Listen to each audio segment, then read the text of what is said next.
Hello friends, welcome back to the new video. Today video title is guys how to set lock screen pattern in Vivo Y75 5G phone. Guys, you want to set your lock screen pattern in your phone, so guys you can set. And guys, now let's see how to set pattern in Vivo phone.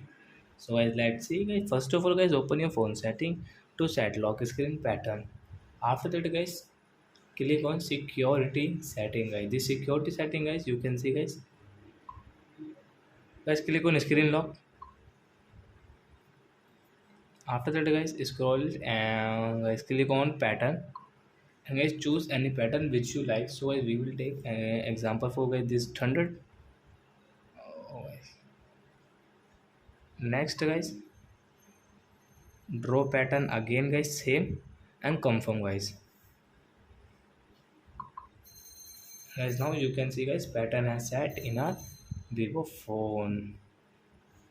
So I hope friends we've understood how to set pattern in Vivo phone. So that's it guys. Thanks for watching my video. Now we will meet on next video with new topic. If you guys, please go and like my video, subscribe my channel. Bye bye friends.